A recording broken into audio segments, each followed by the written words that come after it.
Bismillahirrahmanirrahim. Assalamualaikum warahmatullahi wabarakatuh. Waalaikumsalam warahmatullahi wabarakatuh. Para pemirsa dan sahabat beriman dimanapun berada, kita jumpa lagi di Ustadz Danu Official Channel. Apa kabar semua? Semoga kita selalu senantiasa dalam lindungan Allah Subhanahu wa Ta'ala. Di video kali ini kita akan ngaji lagi bersama guru kita semua, Pak Ustadz Danu, yang sudah hadir di sini bersama kami. Assalamualaikum Pak Ustadz. Waalaikumsalam warahmatullahi wabarakatuh. Assalamualaikum Bang Ki. Waalaikumsalam Pak Danu. Alhamdulillah.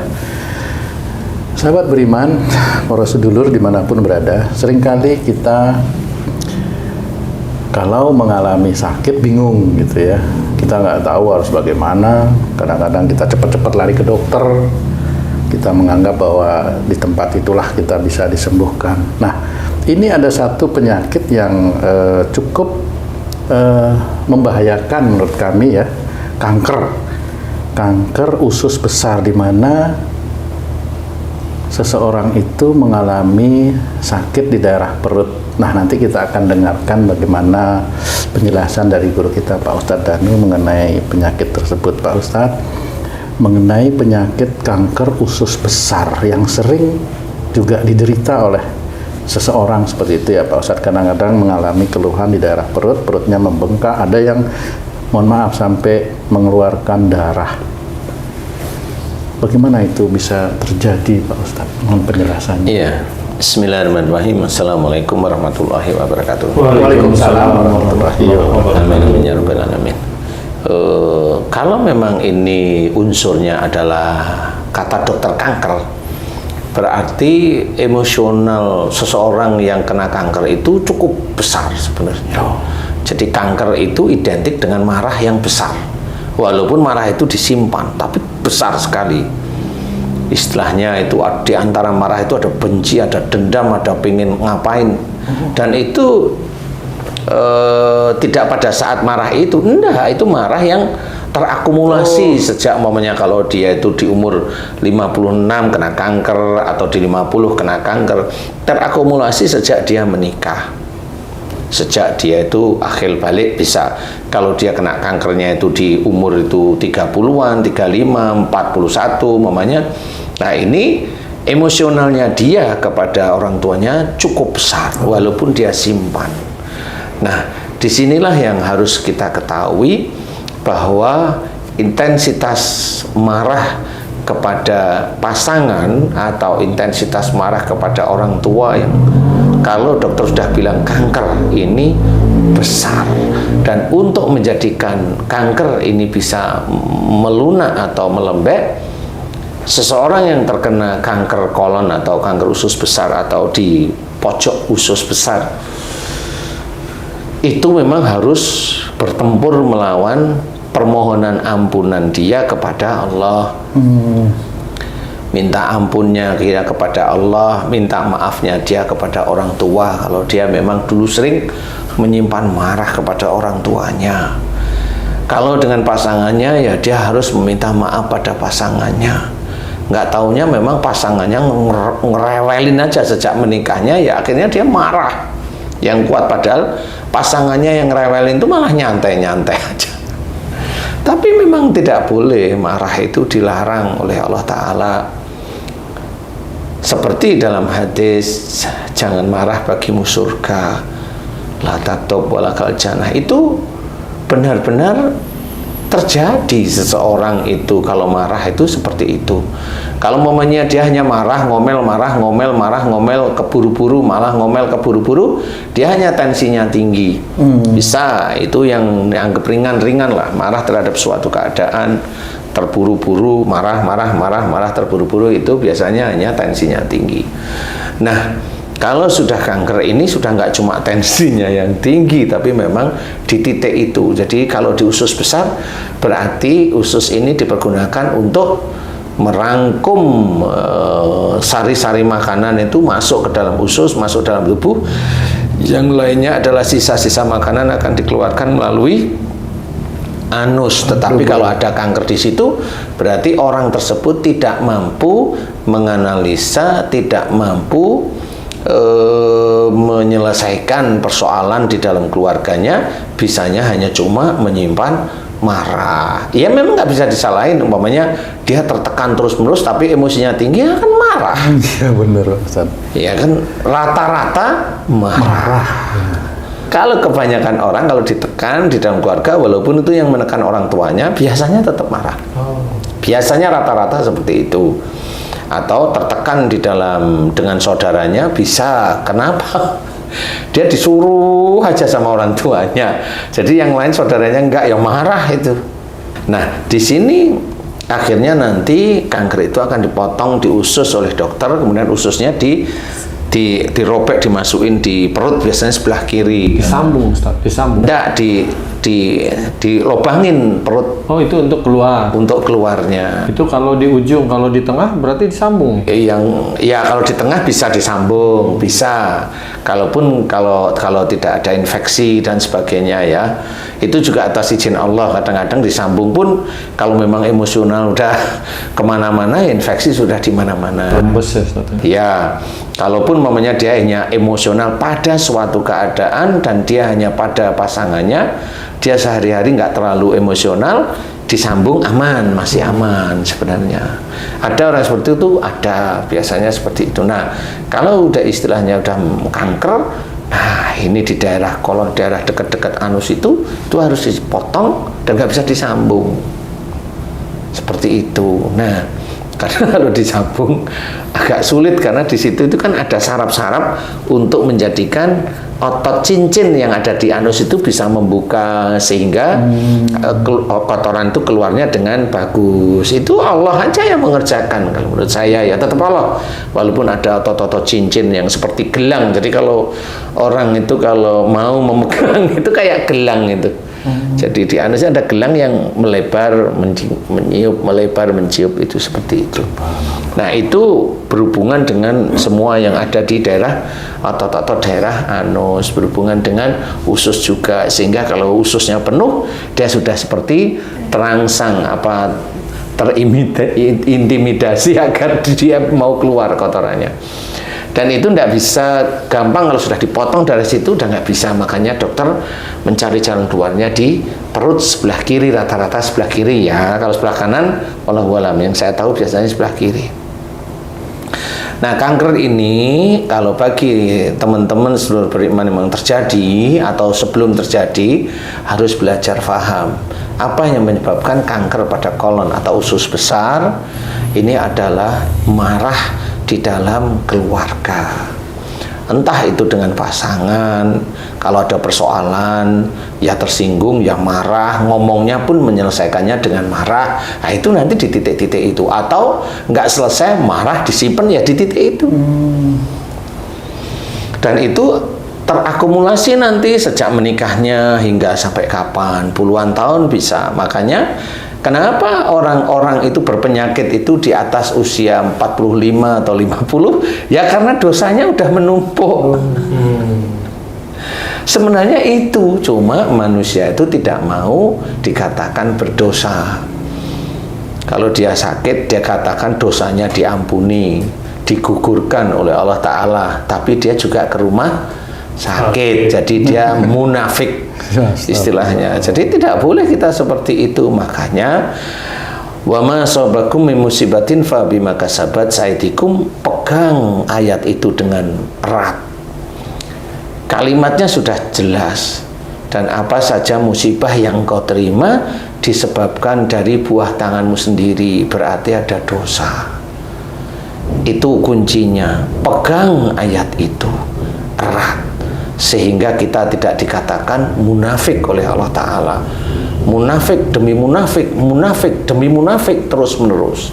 Bukan dia yang sakit, istrinya sakit, dia bilang itu digugurkan dosanya tapi ke rumah sakit. Anaknya yang sakit, dia bilang digugurkan dosanya tapi ke rumah sakit. Ini munafik yang berkali-kali. Nah, kalau udah munafik, ya udah tahu hukum munafik itu bagaimana, dan nanti arahan dia pada saat nanti di yaumul akhir bagaimana, sudah pada tahulah orang-orang muslim.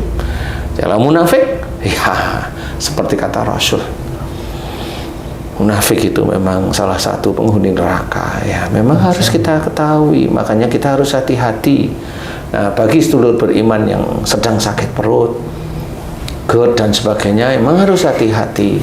Kalau memang tidak sembuh, cari yang memang betul-betul seseorang yang diizinkan oleh Allah Ta'ala, atas izin Allah itu bisa menyelesaikan, ya, sehingga umpamanya dikasih tahu, kamu sering begini dengan pasanganmu, Pak, Bu, insya Allah betul, mulai hari ini jangan lakukan. Nah, itulah yang penyembuhan secara Islami. Bagaimana bahwa dikatakan dalam Quran bahwa Quran itu adalah penyembuh dari penyakit-penyakit hati, itu ya yang begitu. Jangan lakukan marah lagi, saling meminta maaf, kalau salah meminta maaf, saling memaafkan. Inilah cara-cara Islami yang diatur oleh Allah Ta'ala dalam Quran dan dikerjakan oleh Rasulullah Muhammad SAW.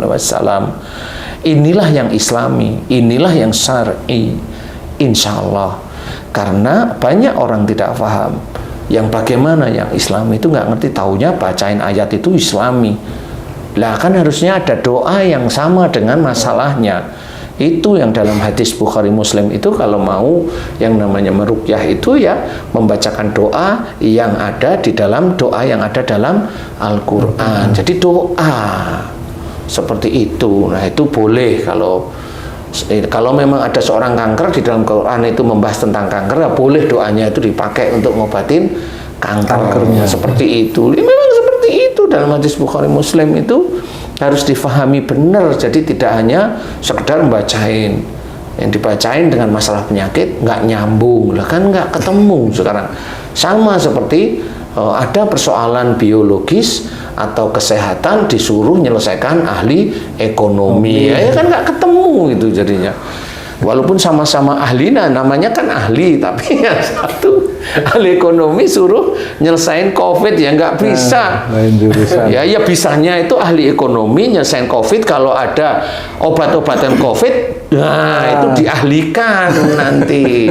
Yang satu ahli nyari uang, yang satu ahli ngeluarin uang. Ahli ekonomi akhirnya yaitu tadi diirit-irit, tapi nggak dikembalikan kepada negara. Namanya ya seperti itu. ya. Nah, bagi yang sedang sakit nih Ustaz, setelah mendengarkan ini mungkin ada semacam niat ataupun berjanji pada dirinya sendiri untuk tidak marah-marah. Ya, insya Allah seperti itu. Namun setelah berinteraksi dengan istri, anak, terprovokasi Ustaz. Sehingga marahnya timbul lagi. Nah, apa yang harus dia lakukan Ustaz untuk membentengi dari provokator-provokator itu Ustaz? Dan seharusnya pasangannya itu bagaimana supaya misalnya si suami ini tidak marah, tidak kumat lagi penyakitnya. Tentunya kan anak dan istri ingin suaminya ini sehat gitu. Nah, cara membentenginya gimana nih Ustaz? Sakit ini yang suaminya. Misalnya si suaminya. Misalnya suami. Jadi gini, Ci. Niat untuk berbuat baik itu boleh. Semua akan berniat, kan gitu. Niat untuk menjadi orang muslim boleh, tapi dengan pertama adalah dengan mengucap syahadat. Kan itu ya, harus mengucap. Jadi harus ada yang dikerjakan. Banyak sekali cerita bahwa hidup ini adalah ujian. Jadi harus dimengerti, memang betul hidup di dunia ini memang ujian untuk menuju akhirat. Itu yang harus dipahami. Itu harus dipahami dulu, Ji. Ya. Setelah dipahami hidup ini ujian, berarti si suami ujiannya istri, si istri ujiannya suami, suami istri ujiannya anak, anak-anaknya ujiannya si orang tuanya. Ini harus difahami. Makanya salah satu jalan keluarnya, patokannya adalah ku anfusakum wa alikum naro, jaga dirimu dan keluargamu dari api neraka. Jadi sebelum kita itu menganjurkan istri, anak-anak kita untuk belajar agama Islam, kita itu harus belajar dulu dengan baik, dengan benar, dengan guru-guru yang baik. Dari nurani dan akal sehat yang baik, dengan doa-doa yang baik, kerjakan ibadah lillahi ta'ala, insya Allah orang-orang yang baik itu akan ditemukan oleh Allah Ta'ala, guru-guru yang baik sebenarnya. Kalau dia ketemu guru yang jahat, ya ada. Dia ketemu guru yang kasar, ya ada. Dia ketemu guru yang pintar, ya ada. Di situ aja lingkungannya. Kalau dia ketemu sama guru yang baik, insya Allah ada. Baik dalam menjalankan syariat sehari-hari, baik di dalam menjalankan akhlak Rasulullah Muhammad SAW sehari-hari, baik dalam berinteraksi kepada orang lain, baik semuanya dikerjakan, ya ada. Nah, baik yang mana yang nanti akan menjadikan di akhirat itu akan dinilai itu adalah amal soleh, ya baik ketemu dengan orang-orang yang baik. Orang-orang yang baik inilah yang nanti akan menyertai. Nah, tahu nggak suami, istri, anak-anaknya itu tentang menjaga. Sama si suami mau marah dengan istrinya, dia harus jaga tidak marah. Sama si istri tidak marah dengan suami, dia menjaga agar suaminya tidak marah dan dia juga tidak marah. Si anak tahu orang tuanya itu menjadi ujian bagi dirinya, ya anak itu juga harus tidak marah kalau orang tuanya nyebelin. Semuanya harus tahu ini ujian. Jadi bukan berarti orang tua itu harus memaksakan anaknya nurut kepada orang tua. Ya nggak bisa. Haji umpamanya, ya Haji punya istri, ini hanya umpama nih Ji. Istrinya Haji ini selalu maksa anaknya nurut sama orang tua, sama istrinya nih. Umpama, kira-kira mau nggak anaknya? Nggak mau. Nah, di sini harus tahu bahwa orang tua ujian dari anak. Suami ini punya ujiannya istri, anak, dan harta. Dan semua ini ujian semuanya. Makanya kalau punya harta banyak, ya jangan sombong, jangan ujub, jangan riak. Karena itu diuji oleh Allah Ta'ala. Nah, ujian inilah yang harus kita ketahui bahwa anak, istri, harta itu ujian. Suami ujian bagi istri, suami ujian bagi orang tua semuanya ini menguji. Harta menguji kita, jadi kita mau ujub, mau riak, mau sombong, itu akan dinilai oleh Allah Ta'ala. Jadi jangan merasa punya harta itu bangga, tidak perlu, biasa saja. Banyaklah harta itu digunakan untuk menolong saudaranya yang lain. Seorang atau saudara kita yang saat ini lagi terkena sakit kanker kolon, coba koreksi. Marah yang disimpan kepada siapa? Insya Allah rata-rata kepada pasangan, kemudian juga pada orang tua. Kalau pada saudara ada, tapi persentasenya kecil. Kepada anak kecil, sangat kecil lagi daripada saudara. Nah, kalau sudah ketemu, minta maaflah kepada pasangan setiap saatnya. Kemudian minta maaf kepada orang tua. Kalau memang ada dosa kepada orang tua, minta maaf kepada orang tua setiap hari. Kemudian mohon ampun kepada Allah Ta'ala, karena itu dosa yang kita bawa sejak dulu. Mohon ampun kepada Allah Ta'ala. Mohon ampunnya jelas, ya Allah, jika kanker kolon, kanker usus besarku ini disebabkan karena kemarahan saya yang saya simpan kepada suamiku, kepada istriku, atau kepada orang tuaku, atau kepada mertuaku. Jika itu dosa besar di hadapanmu, ampuni dosa-dosa besarku. Itu kan jelas. Astagfirullahaladzim. Jadi istighfarnya itu di titik itu. Astagfirullahaladzim. Terus kalau memang ingin sembuh, ya itu terus doa itu dilakukan. Jangan doa itu sedikit, doa minta kayanya banyak. Lah kan lucu jadinya, ya janganlah. Ya, doa mohon ampun itu sebenarnya sudah sejak dulu. Ud'uni astajib lakum itu bisa aja yang Allah mengabulkan doa itu orang yang mohon ampun sama bersyukur, itu yang dikabulkan. Bukan minta apa-apa dikabulkan. Wah, itu kan nyuruh Allah aja jadinya. Enggak, Allah itu tetap akan memperhitungkan di akhiratnya. Tahu kalau istilahnya itu hamba-hambanya itu senengannya murko, kalau dikasih uang ya nggak kasih sama Allah Ta'ala, atau dikasih menjadi masalah bagi teman-temannya yang lain karena dia ada ujub, ada riya, ada sombong dan sebagainya, bisa aja. Itu cara-cara Allah. Bagi kita jangan lakukan. Kalau saya jangan lakukan, tidak enak sebenarnya, tidak enak menjadi orang yang ujub, riya, itu tidak enak. Sombong apalagi udah nggak enak. dan mending jadi orang yang biasa-biasa aja, tapi rezeki dimudahkan oleh Amin. Allah Ta'ala, kan gitu ya. Amin. Insya Allah seperti itu. Nah, tinggal nanti saudara-saudara kita mohon ampun terus berkali-kali, nggak usah ngitung, pokoknya berkali-kali sampai capek, kemudian mohon diberi kesembuhan sekali aja. Kemudian nanti habis sholat begitu lagi, boleh mohon ampun sama. Habis tahajud boleh mohon ampun di titik itu, boleh, karena di sholat sunnah tahajud itu juga dianjurkan oleh Allah Ta'ala, wabil asharihum yastaghfirun, dan di penghujung malam mereka selalu memohon ampun. Makanya mohon ampun lah, nggak apa-apa, nggak ada masalah, walaupun untuk dunia.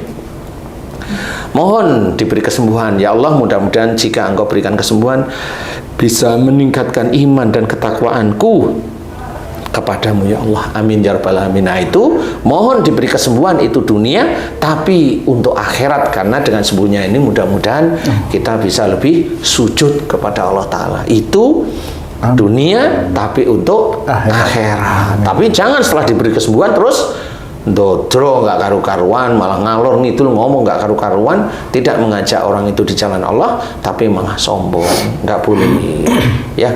Kesembuhan itu milik Allah, bukan milik kita. Kesembuhan itu milik Allah bukan karena ibadah kita, bukan, tapi tetap aja kerjakan lillahi ta'ala. Insya Allah mudah-mudahan manfaat. Wallahu a'lam. Alhamdulillah. Terima kasih banyak Pak Ustadz penjelasannya, Masya Allah. Para pemirsa dan sahabat beriman dimanapun berada, demikian tadi analisa dan solusi yang telah diberikan oleh guru kita Pak Ustadz Danu mengenai satu penyakit kanker usus besar.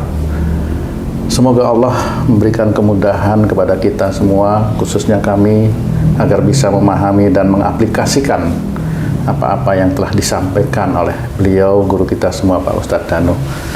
Saya undur diri. Apabila ada perkataan kami yang salah dan kurang berkenan, kami mohon maaf. Wassalamualaikum warahmatullahi wabarakatuh. Waalaikumsalam warahmatullahi wabarakatuh. Alhamdulillahirabbil alamin.